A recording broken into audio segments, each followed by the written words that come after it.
ورحمة الله تعالى وبركاته. تحية طيبة، أتمنى أن تكونوا في أحسن الأحوال. إن شاء الله الحصة مخصصة للمستوى الثانية بكالوريا مع موضوع جديد في مادة لا ميكانيك أو لا فيزيك. قلت لكم واحد الموضوع شيق فيه بعض الأسئلة اللي مهمة جوهرية مهمة جدا للغاية. إذا فهي تجمع ما تقريبا كل ما له علاقة بلا ميكانيك نيوتونيان. كذلك بالنسبة le mouvement d'un solide dans un liquide visqueux bien dans un liquide organique quelconque. إذا حاولوا ما أمكن تركزوا معي في هذا التمرين هذا لأنه مهم. إذا الموضوع قسمته إلى أجزاء حتى يسهل علي طبيعة الحال الجواب على كل جزء على حدة.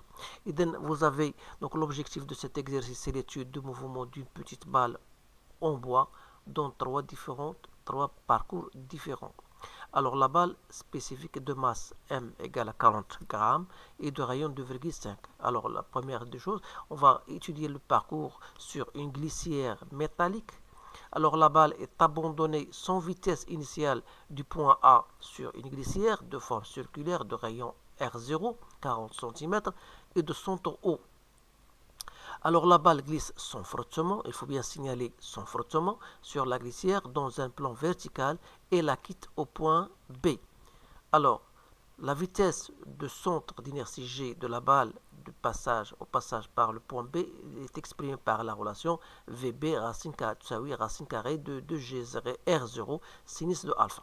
On vous donne alpha et G. Alors, exprimez le module de l'accélération à B du mouvement de G au point B à l'aide de G et de alpha. Voilà la première question. Donc on va répondre à cette question-là. Donc essayez de relire convenablement votre sujet et essayez de répondre. Alors on va répondre à cette question. D'abord il faut quand même savoir que voilà en point B.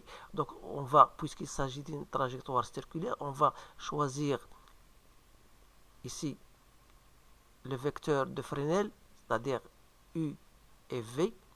Donc, vous savez cela. Donc, voilà U et voilà V. Donc, on va projeter notre relation fondamentale, bien sûr, selon l'axe BV. Alors, qu'est-ce qu'on va faire? Donc, voilà. Donc, on a l'accélération, c'est l'accélération. Il y a une accélération tangentielle et une accélération normale. C'est-à-dire que si je mets, voilà, A, c'est l'accélération tangentielle plus accélération normale. Donc, vous savez qu'on a choisi, voilà, B. Donc, on a choisi le repère de Fresnel, UV. Donc, c'est-à-dire que l'accélération tangentielle, il y a une accélération normale.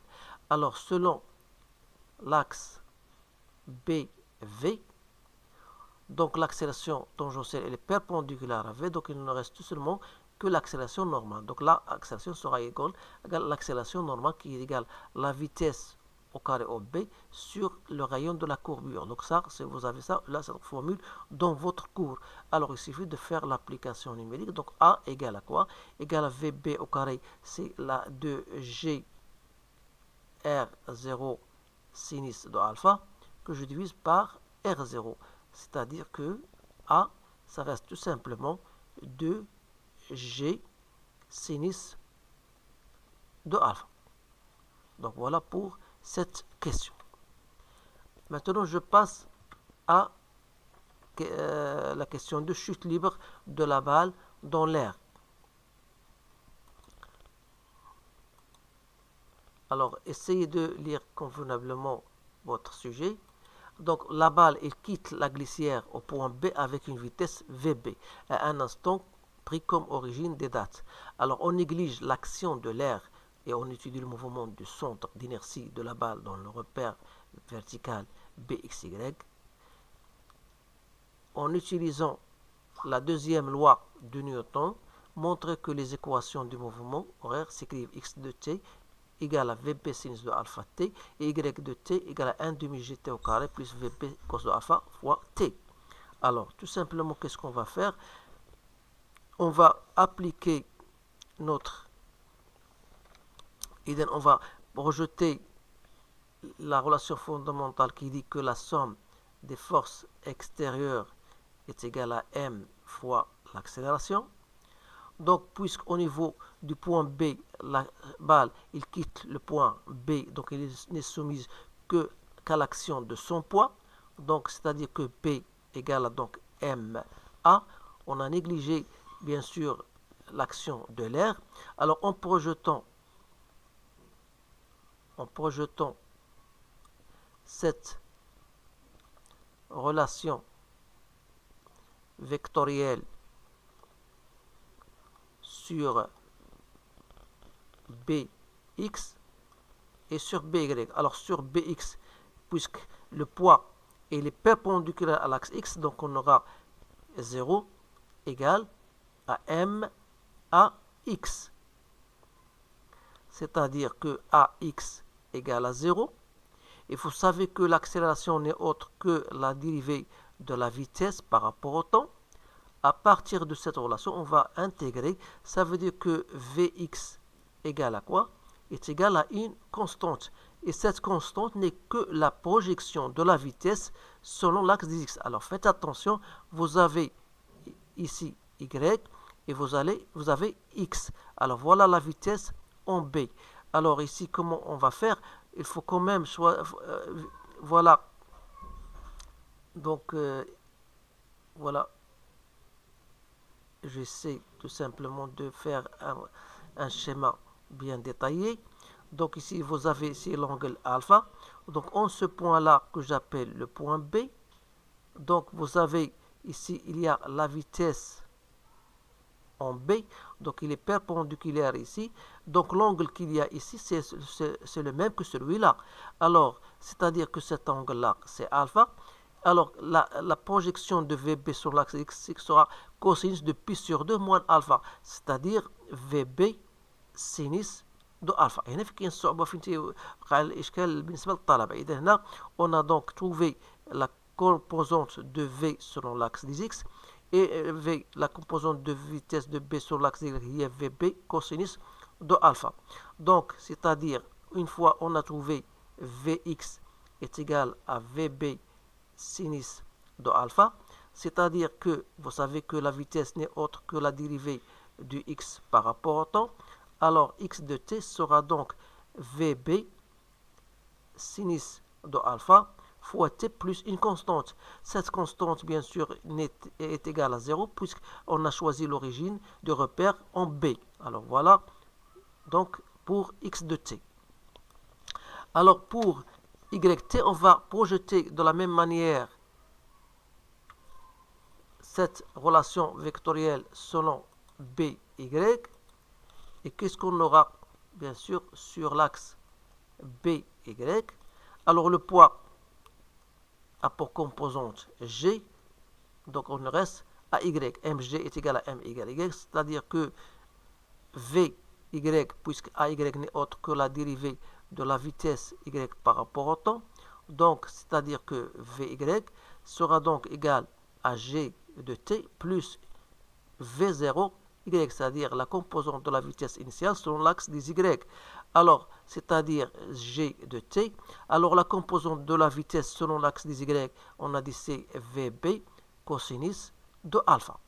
Donc, connaissant cette vitesse qui est égale à la dérivée de Y par rapport au temps, qu'on a trouvé égal à gt plus vb cos de alpha, alors y de t sera donc égal à 1 demi gt au carré, l'intégrale de ça par rapport au temps, plus vb cos de alpha fois t plus y0. y0 est égal à 0. Alors j'ai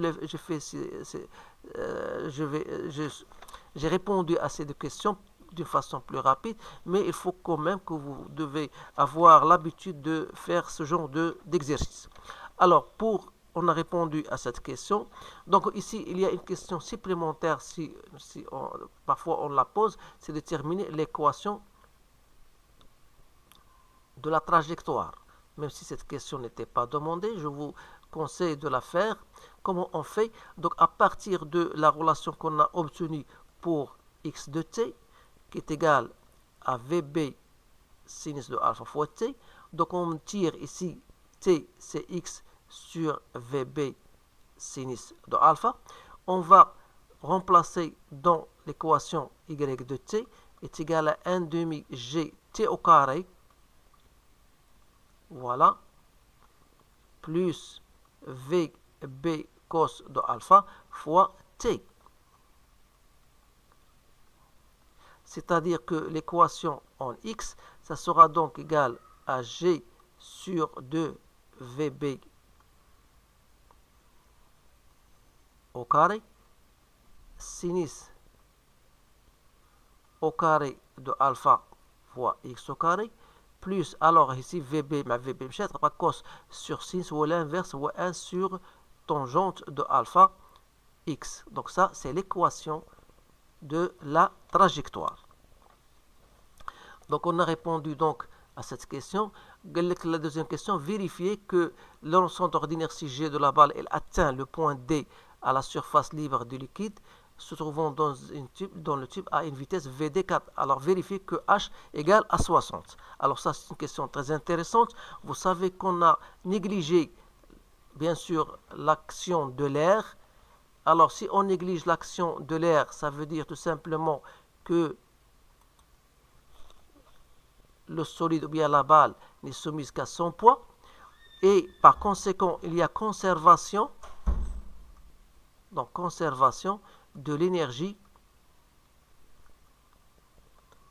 mécanique.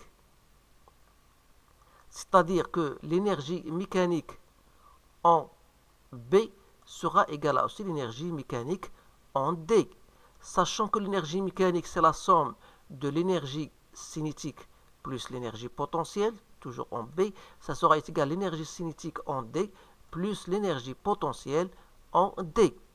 Sachant que l'énergie potentielle en B elle est prise égale à 0, alors il nous reste l'énergie cinétique, c'est 1 demi mvb au carré, est égal à 1 demi mvd au carré, plus l'énergie potentielle, c'est mg fois z de d. Or, z de d égale a moins h. Et par conséquent, à partir de cela, on peut tirer, on aura 1 demi mvb au carré moins vd au carré égale moins mgh. Et à partir de là, on peut tirer donc h, c'est vd au carré moins vb au carré sur 2g. Voilà. Et on va donc faire notre application numérique, c'est-à-dire h, vd c'est 4, donc au carré c'est 16, moins vb c'est 2, donc c'est 4, sur 2 fois 10 c'est 20, donc c'est 12 sur 20, donc 12 divisé par 2 c'est 6, donc c'est 0,6 mètres, donc c'est bien 60 cm. Voilà pour cette question-là. Donc si je passe à la question 3, et là ce sont des questions très intéressantes, essayez de vous concentrer. Alors ici on va arriver, la balle arrive au point D à une vitesse, alors la balle prend un mouvement de chute considéré vertical dans le liquide. Alors on vous donne ρ0 et on vous donne bien sûr l'origine où la balle est soumise au mouvement dans le liquide, c'est-à-dire on a, voilà le tube, voilà à partir de cela, c'est le point D à partir de là, donc on a pris l'origine, voilà l'axe Z, donc la balle se met en mouvement. Alors il est soumis bien sûr à seule force, à différentes forces, et donc la balle est soumise aux forces suivantes, qui sont d'abord le poids, il y a la force de frottement, il y a la poussée d'Archimède. Alors, bien sûr, on va projeter la relation fondamentale P plus F plus FA égale MA. Donc, si je projette cette relation vectorielle selon l'axe Z, j'aurai poids est égal à mg. Alors, F elle est différente, elle est de sens contraire, donc je fais moins F, ainsi que la force d'Archimède est égale à M dV sur dt. Alors, si je vais remplacer, c'est-à-dire que M mgf, c'est moins kv. Alors la force d'Archimède, c'est le poids du liquide déplacé, c'est-à-dire c'est la masse volumique du liquide qui était donnée ρ0 fois le volume fois g. إذا حاولوا تركزوا معي في هذه الأمور هذه لأنها مهمة جدا. Donc m dv sur dt. Alors si je divise le tout par m, j'aurai dv, bien sûr v selon se fait sur l'axe z sur dt. Donc ici je peux le noter dès maintenant. Alors moins, ici je vais faire entrer moins ratuler plus et je divise par la masse fois v de z égale à quoi? Est égal à mg, donc divisé par c'est g. Il me reste moins ρ0 v fois g divisé par m. Alors sachant que la masse volumique de la balle égale à m sur v, alors cela veut dire que m égale à ρv, donc je vais remplacer ici ρ0 v g, je vais remplacer m et ρv, donc il y a une simplification à faire, donc il reste g en facteur de 1 moins ρ0 sur ρ. Autrement dit, donc j'ai la relation finale d2vz sur dt plus 1 sur taux vz égale à g 1 moins ρ0 sur ρ. Alors voilà, essayez de la refaire pour savoir de quoi il s'agit. Donc ici 1 sur taux, il est pris comme étant k sur m. Alors taux, ça donc c'est m sur k. Alors voilà, on a donc terminé avec cette question. Bien sûr, on vous donne une solution de cette équation-là qui était de la forme Vz égale à A exponentielle de moins T sur taux plus B. Alors la question, on vous demande de chercher, ou bien de montrer que B égale à G taux fois 1 moins ρ0 sur ρ, avec A égale à Vd moins Vzt, avec Vzt, c'est la vitesse limite de la balle. Alors pour ne pas confondre Vzt, donc je vais le poser dès maintenant. Donc Vzt égale la vitesse limite. Alors, on a Vz de t égale A exponentielle de moins t sur taux plus B. Alors pour montrer que B est égal, il faut se rendre à l'équation différentielle. Donc il faut trouver d de la vitesse, la dérivée de la vitesse par rapport au temps. Donc la dérivée de ça n'est autre que moins a sur taux, parce que la dérivée de l'exponentielle c'est moins 1 sur taux, fois a, donc ça donne a moins a sur taux, l'exponentielle de moins t sur taux. La dérivée de b est égale à 0, donc je vais remplacer dans l'équation différentielle qui dit que la dérivée de la vitesse par rapport au temps, c'est-à-dire ce que j'ai trouvé tout à l'heure, plus 1 sur taux fois la vitesse, donc la vitesse c'est quoi? C'est a exponentielle de moins t sur taux plus b, égale, on a trouvé égal à g 1 moins ρ0 sur ρ, d'après l'équation différentielle. Alors vous remarquez qu'on peut simplifier ce terme-là, donc il me reste tout simplement b fois 1 sur taux, donc c'est b sur taux, égale à g 1 moins ρ0 sur ρ, c'est-à-dire que b sera égal à g taux fois 1 moins ρ0 sur ρ. Donc voilà pour cette question. Donc on va aller ici, une fois on a terminé cette question-là, on va montrer que A. Alors comment je vais montrer que A? On sait qu'à t égale à 0, on a la vitesse de z à t égale à 0 n'est autre que la vitesse en d. Alors, si je remplace t par 0 dans l'équation, j'aurai A plus B. Ce qui implique que A, ça sera donc est égal à Vd moins B. C'est-à-dire que A égale à Vd moins B. C'est quoi? C'est G taux 1 moins ρ0 sur ρ. Alors, autre chose, on va garder cela et on va aller exploiter la vitesse limite. Donc, c'est quoi la vitesse limite? Donc, la vitesse limite, ça correspond à une vitesse constante. Qui dit vitesse constante, ça veut dire que la dérivée par rapport au temps égale à 0. Alors, si je reviens donne à l'équation différentielle que j'ai obtenue. Donc, ça restera tout simplement 1 sur taux V limite égale à G 1 moins ρ sur ρ0. Ça veut dire que la vitesse limite, ça sera donc égal à G taux 1 moins ρ0 sur ρ. Et par conséquent, A n'est autre que VD moins ce terme-là qui n'est autre que la vitesse limite. Donc voilà pour cette question. Alors la dernière question, on vous donne taux égal à 50 millisecondes, soit 0,05 secondes.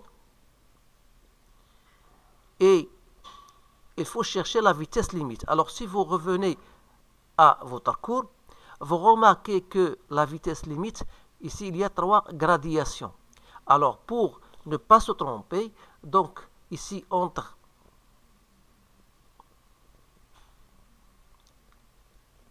voilà pour comment on travaille. Ici entre 2 et 0, il y a combien? Il y a 10 gradations.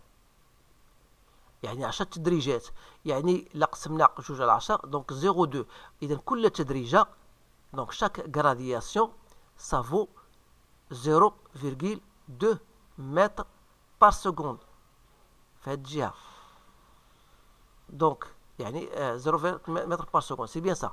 alors تنجي هنايا تلقى بأن عندي هنايا من هنا شحال كاين من تدريجة كاينة 3 تدريجات ça veut dire que la vitesse limite هي 3 مضروبة في شحال 3 تدريجات مضروبة كل تدريج فيها 0,2 ولكن ما ننساش بأن تحت الصفر donc غتولي moins 0,6 mètres par seconde.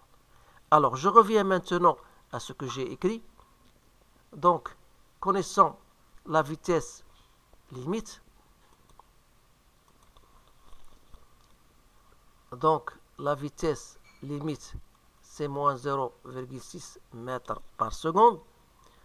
Alors, cette question, c'est un peu difficile. Il y a trouvé la distance parcourue. Et après avoir déterminé la vitesse limite, on vous demande de déterminer la distance parcourue. Vous savez bien sûr que la vitesse n'est autre que la distance divisée par le temps. Autrement dit, pour notre cas, la vitesse, c'est la distance. La distance pour nous, c'est quoi? C'est la distance y sur t.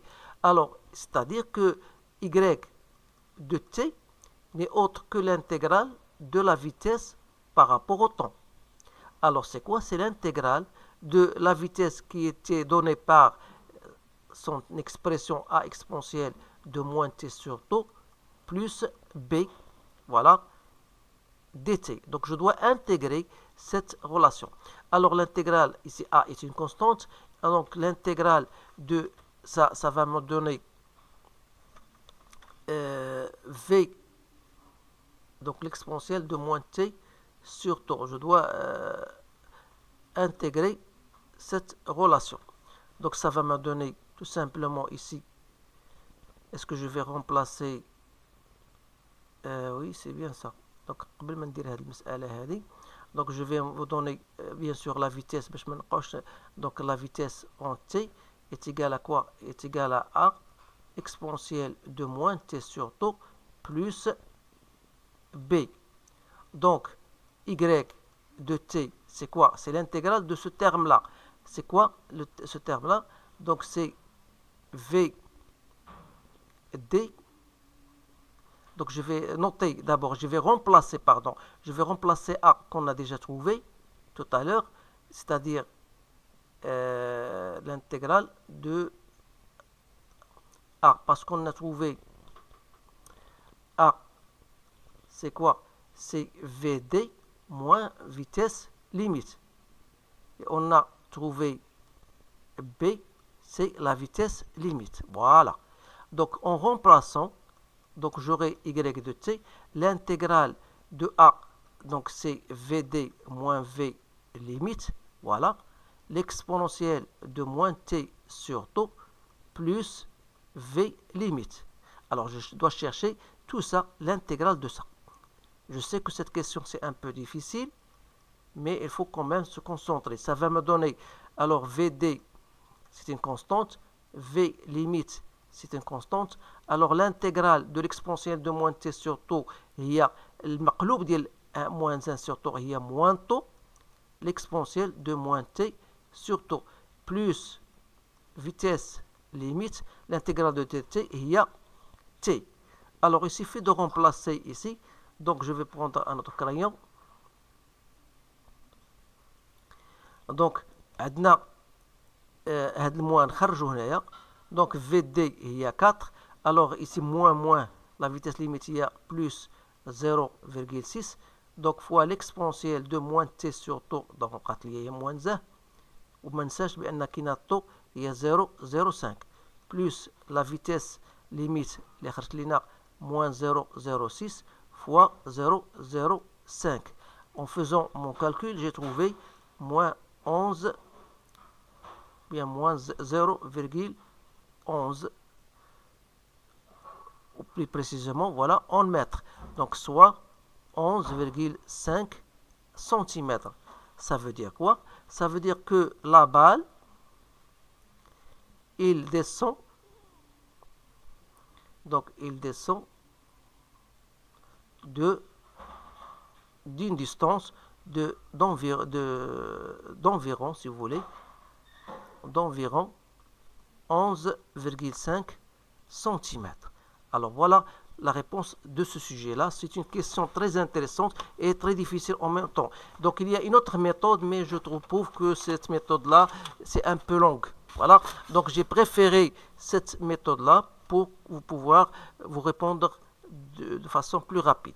Alors essayez de refaire cet exercice. C'est un exercice top, si vous voulez. C'est un exercice qui englobe les différents types de questions que vous pouvez rencontrer dans le jour de l'examen. Alors je vous remercie, je vous souhaite une bonne chance et je vous dis à bientôt.